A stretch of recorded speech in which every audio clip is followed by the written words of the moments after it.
નમસ્કાર, હું Rinku Prajapati public India ન્યૂઝમાં આપનું સ્વાગત કરું છું। શરૂઆત કરીએ આજના સમાચારની। આણંદ જિલ્લામાં ગરમીનો પારો ફરી 41.2 ડિગ્રીએ પહોંચ્યો। આણંદ જિલ્લામાં આંશિક વાદળછાયા વાતાવરણ વચ્ચે ચાલુ સપ્તાહના પ્રારંભે મહત્તમ તાપમાનનો પારો નીચો જતાં જિલ્લાવાસીઓએ આકરી ગરમીમાંથી રાહત અનુભવી હતી। ત્યારે છેલ્લા 2 દિવસથી મહત્તમ તાપમાનમાં ધીમે ધીમે વધારો નોંધાયો છે અને આજે જિલ્લાનું મહત્તમ તાપમાન 41 ડિગ્રી સેલ્સિયસ ઉપર જતાં જિલ્લાવાસીઓ પુનઃ એકવાર આકરી ગરમીનો અનુભવ કરી રહ્યા છે। ચાલુ વર્ષે મે માસના પ્રારંભથી જ ગરમીની શરૂઆત થઈ હતી અને મધ્યગાળામાં સૂર્યદેવતાએ પોતાનું અસલી રૂપ બતાવ્યું હતું। તેમાંય મે માસના અંતિમ ગાળામાં તો સૂર્યદેવતાએ રૌદ્ર સ્વરૂપ બતાવતા રેકોર્ડ બ્રેક ગરમી નોંધાઈ હતી।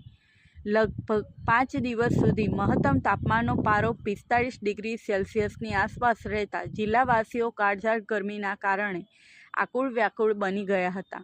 જોકે જૂન માસના પ્રારંભ સાથે આંશિક વાદળછાયા વાતાવરણ વચ્ચે હવામાનમાં પલટો જોવા મળ્યો હતો અને સાંજના સુમારેથી લઈ રાત્રિ દરમિયાન ઠંડા પવનો ફૂંકાતા તાપમાનમાં મહદઅંશે ઘટાડો નોંધાયો હતો।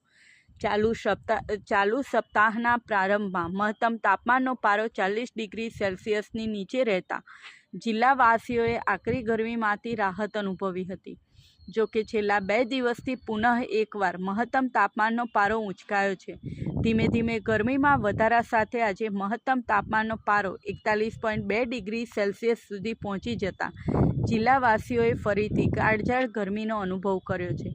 બપોરના સુમારે અંગ દઝાડતી ગરમીના કારણે રસ્તા ઉપર લોકોની અવરજવર ઓછી જોવા મળે છે। ઉનાળાની વિદાયના ટાણે પણ નોકરી ગરમીના કારણે જિલ્લાવાસીઓ હેરાન પરેશાન થઈ રહ્યા છે। ઉનાળાની વિદાયના ટાણે પણ નોકરી જતા ગરમીના કારણે જિલ્લાવાસીઓ હેરાન પરેશાન થઈ રહ્યા છે। જોકે 2 દિવસ પૂર્વે જ મુંબઈમાં વરસાદનું આગમન થયેલ હોય અને ગુજરાત રાજ્ય સહિત આણંદ જિલ્લામાં પણ 2 થી 3 દિવસમાં મેઘરાજાની પધરામણી થાય તેવી શક્યતાઓ જોવા મળી રહી છે। આ સાથે આજના સમાચારને અહીં સમાપ્ત કરીએ છીએ।